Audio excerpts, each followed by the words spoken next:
નમસ્તે વિદ્યાર્થી મિત્રો, હું પાર્સર તમારું ફરીથી સ્વાગત કરું છું આપણા નવા વિડીયોની અંદર। આજે આપણે ધોરણ 10 વિષય અંગ્રેજી એનો બીજો ભાગ આજે આપણે ભણવાના છીએ। તેની બીજી વાર્તાનું નામ છે સીતાપુર સ્લાઇટ।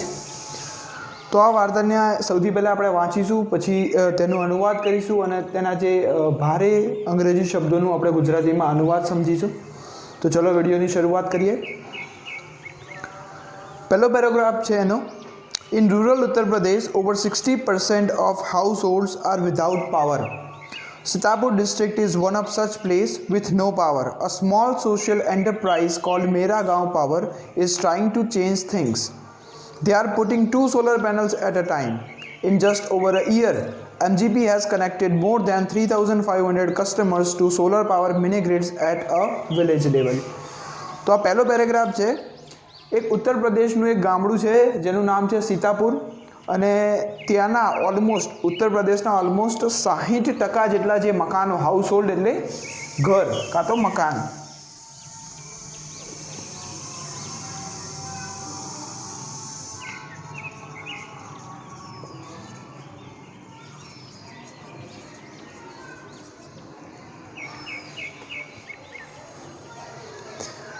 તો ઉત્તર પ્રદેશના 60% જેટલા જે મકાન છે એ વિધાઉટ પાવર, એટલે ત્યાંની સૌથી મેજર સમસ્યા, સૌથી મોટી પ્રોબ્લેમ શું હતી કે ત્યાંના જે 60% મકાનો હતા ત્યાં પાવર હતો નહીં, એટલે કે ઇલેક્ટ્રિસિટી નહોતી। Sitapur district is one of such place with no power. Sitapur જિલ્લો પણ એમાંનો જ એક વિસ્તાર હતો જ્યાં ઇલેક્ટ્રિસિટી ન હતી।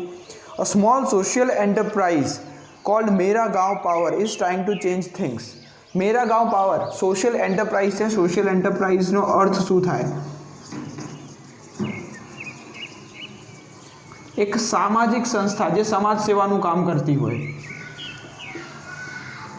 સોશિયલ એટલે સામાજિક અને એન્ટરપ્રાઇઝ એટલે સંસ્થા। તો એક સામાજિક સંસ્થા જેનું નામ હતું મેરા ગાંવ પાવર, શોર્ટ ફોર્મ છે એનું MGP। તો તેમણે આ બધી પરિસ્થિતિને બદલવાની કોશિશ શરૂ કરી દીધી। They are putting 2 solar panels at a time. તેઓ એક સમયમાં 2 સોલાર પેનલ એક જગ્યાએ અટેચ કરતા હતા। In just over a year, માત્ર એક વર્ષની અંદર MGP has connected more than 3,500 customers. માત્ર એક જ વર્ષની અંદર MGP નામની સંસ્થાએ 3,500 ગ્રાહકોને આ સેવા આપી। અને solar power mini grids at a village level, એ પણ ગામડાની કક્ષાએ, કે ગામડાની કક્ષાએ ઇલેક્ટ્રિસિટી પૂરી પાડી એ બહુ મોટી વાત કહેવાય। પણ MGP નામની આ જે સંસ્થા છે તેમણે 3500 ગ્રાહકો એક જ વર્ષની અંદર એને મેળવી લીધા, અને એમણે સોલર પેનલની મદદથી, સોલર પાવર એટલે કે સૂર્ય ઉર્જાની મદદથી તેમણે ઇલેક્ટ્રિસિટી આપી। હવે આપણે બીજો ફકરો જોઈશું। Village by village, MGP is building a network of low-cost solar microgrids that provide 2 LED lights and a mobile charging point to all paying households at a cost of 25 rupees per week. That is cheaper than kerosene, which can cost almost double across a month. Solar power as a smokeless source of light comes with added benefits to customer health. તો village by village એટલે ગામડે દર ગામડે MGP is building a network of low cost, એટલે કે એક network બનાવી રહી છે। નેટવર્કનો મતલબ આમ થાય કે જાળું બનાવવું, એટલે બધાને આવરી લેવા, એટલા વિસ્તારમાં જેટલા બી વ્યક્તિઓ છે તેમને આ સેવા આપીને તેમને પોતાની અંદર આવરી લે છે।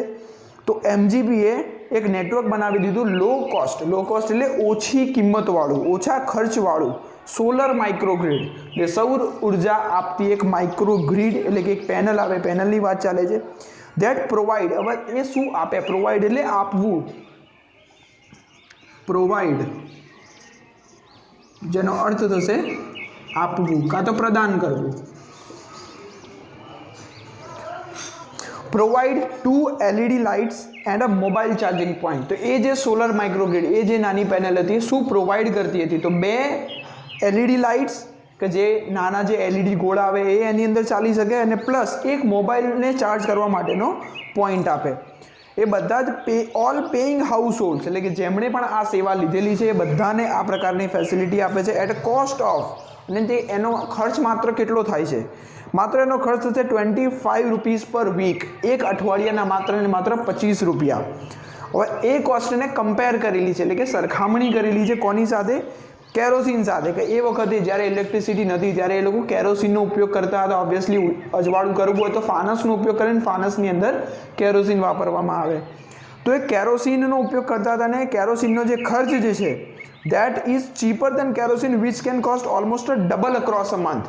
એટલે આખા મહિનાનો જો એ હિસાબ લગાવવા જતા તો એના કરતાં ડબલ ખર્ચો કેરોસીનનો થતો હતો. એટલે મતલબ જે કેરોસીનનો ખર્ચ થાય એના અડધા ખર્ચાની અંદર એમણે આ સોલર પેનલનું ઇન્સ્ટોલેશન કરી લીધું.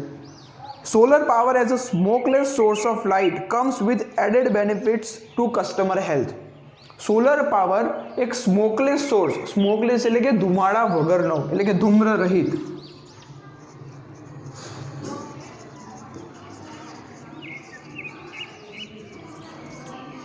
સ્મોકલેસ સોર્સ, સ્મોકલેસનો મતલબ થશે ધૂમ્ર રહિત અને સોર્સ, સોર્સનો અર્થ થશે સ્ત્રોત.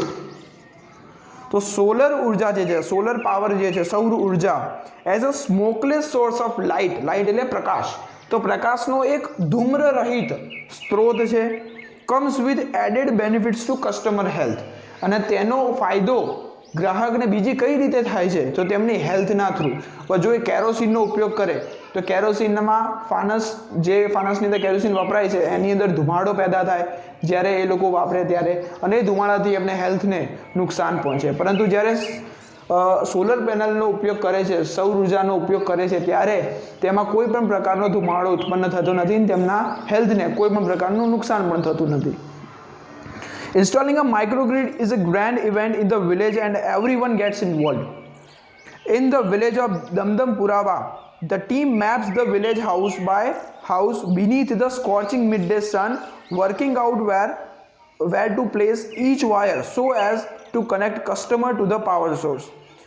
Some householders join in while others look on, calling out orders or watching the curious proceedings wide-eyed. Installing a microgrid એટલે કે આ માઇક્રોગ્રીડ એટલે કે આ જે સોલર પેનલ છે એને ઇન્સ્ટોલ કરવું એટલે કે લગાડવું, એને પ્રસ્થાપિત કરવું.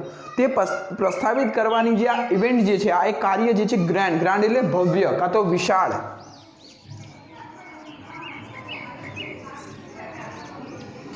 તો આ જે ઇવેન્ટ છે જે ખૂબ જ ભવ્ય ઇવેન્ટ છે, ભવ્ય કાર્ય છે આ એનો વિલેજ, એ પણ એક ગામડાની અંદર. એન્ડ એવરીવન ગેટ્સ ઇન્વોલ્વ, અને જ્યારે પણ આ પ્રસ્થાપિત કરવાનું કાર્ય થતું હોય છે ત્યારે ગામડાના બધા જ લોકો એની અંદર ઇન્વોલ્વ એટલે કે એની અંદર સામેલ થવું, તો બધા એની અંદર સામેલ પણ થતા હતા. ઇન ધ વિલેજ ઓફ દમદમ પુરાવા, હવે ત્યાંનું એક સીતાપુર જિલ્લાનું જ એક ગામ હતું જેનું નામ હતું દમદમ પુરાવા.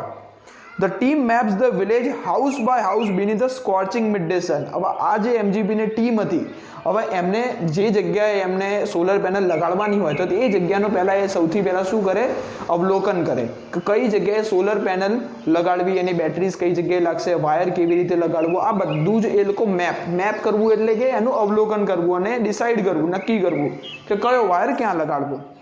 તો બીનીથનો અર્થ થશે નીચે.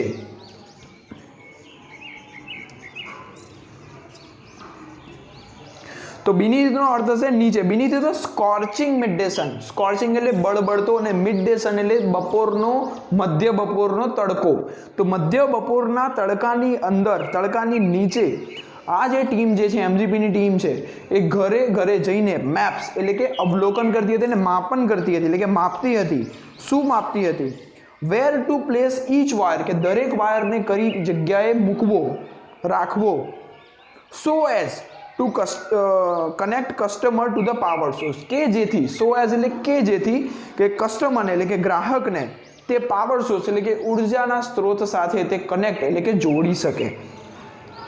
સમ householders join in while others look on, જે હાઉસ હોલ્ડર્સ એટલે કે મકાન માલિક, તો અમુક મકાન માલિકો તેની અંદર જોડાતા હતા અને અમુક લોકો જોતા હતા ખાલી માત્ર. વાઇલ અધર્સ લુક ઓન એટલે માત્ર જોવું, તો જોઈ રહ્યા હતા. કોલિંગ આઉટ ઓર્ડર્સ, કાં તો એ લોકો ઓર્ડર્સ આપે કે ભાઈ કોકના ઘરે લગાડતા હોય સોલર માઇક્રોગ્રીડ લગાડે તો એ લોકો જોવે અને એમને એવું લાગે કે હા ભાઈ આ તો સારું કહેવાય, તો એને પછી જે ટીમ જે છે એમને કોન્ટેક્ટ કરીને એ લોકો પણ ઓર્ડર નોંધાવી દેતા કે મારા ઘરે પણ લગાડવાનું છે. Calling out orders or watching the curious proceedings wide eyes.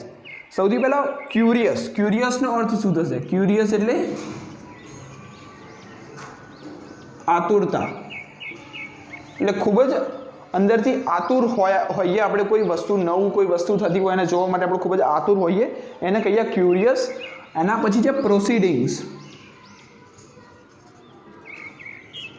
પ્રોસિડિંગનો અર્થ થશે કાર્યવાહી. કાર્યવાહી તો જે કાર્યવાહી એટલે કે જે કાર્ય એમજીપી કરી રહી હતી, મતલબ કે પેનલ લગાડવાનું, તેને ખૂબ જ આતુરતાથી એ લોકો જોઈ રહ્યા હતા.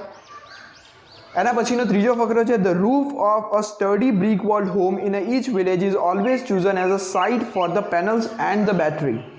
Azaz, one of the company's first electrician to be recruited from the local district block of Reuza. હવે the roof of study, study એટલે મજબૂત, સ્ટડી એટલે થશે મજબૂત.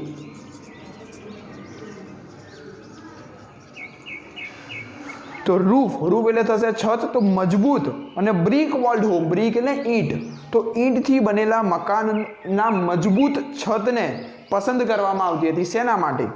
હોમ ઇન ઈચ વિલેજ, દરેક ગામડાની અંદર કેવા મકાનો પસંદ કરવામાં આવતા હતા? મજબૂત અને એટલે કે પાકા મકાનો, મજબૂત અને ઈંટવાળા એટલે કે પાકા મકાનોની પસંદગી થતી. Always chosen as a site, એને પસંદ કરવામાં આવતા as a site for the panels and battery. એટલે કે પેનલ અને બેટરી, પેનલ કઈ જગ્યાએ લગાડવી, તો છતમાં લગાડવી હોય તો એ જે ધાબુ જે છે એ પાકું હોવું જોઈએ. તો એ પાકા ઘરને પસંદ કરતા હતા. શેના માટે? પેનલ અને બેટરીને લગાડવા માટે. Ejaz, one of the companies first electrician. Ejaz નામનો એક વ્યક્તિ હતો, એ કંપનીનો પહેલો ઇલેક્ટ્રિશિયન હતો. અને એ ક્યાંથી રિક્રુટ એટલે કે એની ફાળવણી કરવામાં આવી હતી, મતલબ કે તેને સિલેક્ટ કરવામાં આવ્યો હતો, પસંદ કરવામાં આવ્યો હતો, નોકરી ઉપર રાખવામાં આવ્યો હતો. તો એ રિક્રુટ કરવામાં આવ્યો હતો local block of district block of Reuza. Reuza નામની જગ્યા છે, એ નાનકડા વિસ્તારમાંથી તેને પસંદ કરવામાં આવ્યો હતો. અને તે શું કરતો હતો? Installs the panel in a southerly direction to capture as much sunlight as possible. તો એઝાઝ એ જે સનલાઇટને કેપ્ચર કરવા માટે, એટલે સૂર્ય શક્તિ, જે સૂર્યપ્રકાશને બને તેટલું વધુ કેપ્ચર એટલે કે ગ્રહણ કરવા માટે, ઝીલવા માટે, કેપ્ચર એટલે ઝીલવું.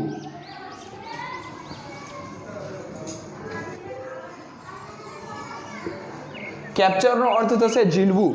તો જેટલો બને તેટલો વધુ સૂર્યપ્રકાશને ઝીલવા માટે તે પેનલને કઈ દિશામાં, સાઉથર્લી એટલે કે દક્ષિણ, તો દક્ષિણ દિશાની તરફ એનું મોં રહે એ પ્રમાણે એને લગાડતો હતો કે જેથી બને તેટલું વધુ સૂર્યપ્રકાશ એ પેનલ જે છે એ ઝીલી શકે.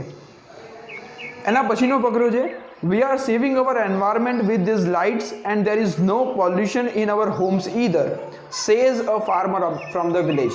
તો ગામડાના એક ખેડૂતને જ્યારે પૂછવામાં આવે છે તો ત્યારે શું કહે છે તે? વી આર સેવિંગ અવર એન્વાયરમેન્ટ, અમે અમારા પર્યાવરણની રક્ષા કરી રહ્યા છીએ. શું કરીને? વિથ ધીઝ લાઇટ્સ, આ લાઇટનો ઉપયોગ કરીને. કેમ? એવું કેમ કહે છે? કારણ કે આ લાઇટનો ઉપયોગ કરવાથી કોઈ પણ પ્રકારનું પ્રદૂષણ થતું નથી. એટલે શું કહે છે? There is no pollution in our homes either, અમારા ઘરમાં પણ ક્યાંય કોઈ પણ પ્રકારે પ્રદૂષણ થતું નથી. New businesses are starting to emerge amongst the customers too. નવા પ્રકારના કામ ધંધાઓ પણ હવે અમારા ગ્રાહકોની અંદર, જે ગ્રાહકોએ આ સેવા લીધી હતી એ લોકો નવા કામ ધંધા શરૂ કરે છે આ લાઇટ્સનો ઉપયોગ કરીને. સેઝ અનધર, બીજો કોઈ વ્યક્તિ કહે છે in one village customers are using the light to weave saris by night. In another one man now has a night business making plastic table cloth, he says. એટલે ગામડાના અલગ અલગ વ્યક્તિઓને જ્યારે પૂછવામાં આવે છે ત્યારે તેમનું મંતવ્ય શું છે કે સોલર પેનલ વિશે, તો તે લોકો એવું કહે છે કે ઇન વન વિલેજ, એક ગામડું છે કે જેની અંદર કસ્ટમર્સ એટલે કે ગ્રાહકો જેમણે આ સેવા લીધેલી છે are using the light to weave saris by night. Weave એટલે વણવું, વણવાનું જે કામ હોય ને એને વીવ કહેવાય. તો જે વણાટ કામ જે છે એ સાડીઓના વણાટ કામનો કામ ધંધો નવો એક ગ્રાહકે રાત્રે આ કામ શરૂ કર્યું છે કે એણે. ઇન અનધર, અને બીજા એક ગામડાની અંદર one man now has a night business, અને બીજા એક વ્યક્તિને રાતનો એક નવો કામ ધંધો એને શરૂ કર્યો છે making a plastic table cloth. કે ટેબલ ક્લોથ એટલે ટેબલ ઉપર પાથરવાનું જે કપડું આવે પણ એ પ્લાસ્ટિકનું એને બનાવવાનો એક નવો બિઝનેસ એટલે કે નવો ધંધો શરૂ કર્યો છે. It's nice to have light while we cook and eat. કે તો ઘણું સારું કહેવાય કે જ્યારે આપણે રાંધતા હોઈએ અને જ્યારે આપણે જમતા હોઈએ ત્યારે આપણી પાસે લાઇટ એટલે કે પ્રકાશ હાજર હોય. અવર ચિલ્ડ્રન આર ઓલ્સો સ્ટડિંગ મોર નાઉ. હવે અમારા બાળકો અત્યારે હાલ વધુ ભણવા તરફ આગળ વધી રહ્યા છે, કે વધુ ભણી રહ્યા છે, કારણ કે હવે રાત્રે એમની પાસે પ્રકાશ અવેલેબલ છે, લાઇટ્સ અવેલેબલ છે, જેનો ઉપયોગ કરીને છોકરાઓ વધુ ભણી શકશે. તો આથી આપણા પહેલા યુનિટની બીજી સ્ટોરી સીતાપુર લાઇટ. હવે આગળની જે સ્ટોરી જે છે પાર્ટ 3 ની અંદર આપણે જોઈશું. ત્યાં સુધી ધન્યવાદ.